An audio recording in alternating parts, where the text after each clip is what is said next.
नारियल नाशपतिया त हमहु करम व्रत भूखब शिव के पूजन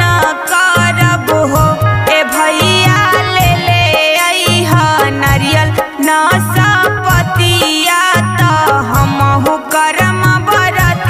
भूखब गौरा पूजन करब हो।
मचिया बैठल नेहा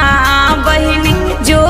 हले नैहरा के बाट चढ़ते भदोइया हो भैया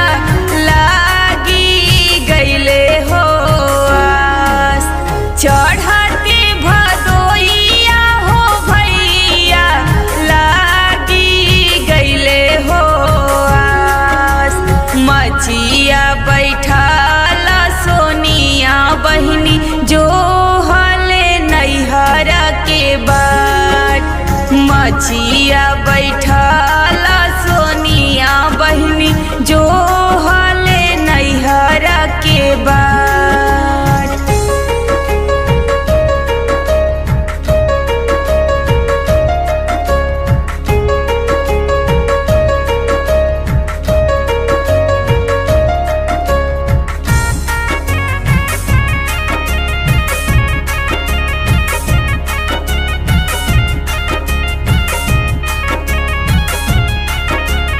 आज मोरा भैया हो आई है चुनरिया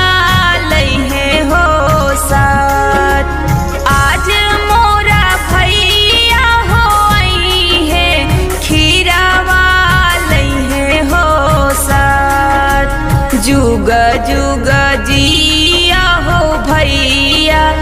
भाभी जनम यही बात हमारो पुरई हो भैया नैहरावा के रहो चढ़ते भदोइया हो भैया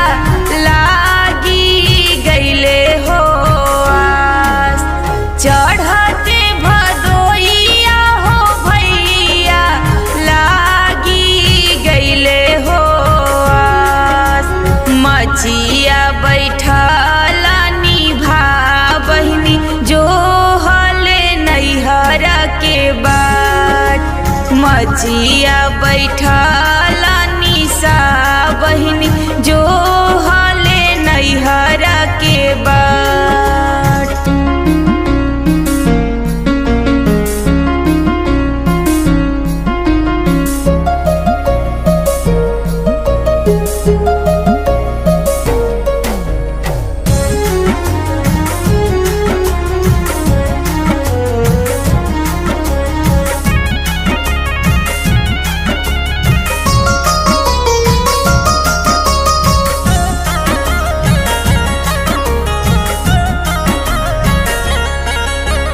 आज मोरा भैया हो आई है सेउआ लइहे हो साथ आज मोरा भैया हो आई है बलिया लइहे हो साथ जुग जुग जिया हो भैया भाभी जनम यही बात हमारो पुरई हो भैया नैहरावा के रहो आस चढ़ते भदोइया हो भैया लागी गईले हो आस चढ़ते भदोइया हो भैया लागी गईले हो आस मचिया बैठल नीलू बहिनी जो हले नैहरा के बाट मचिया बैठल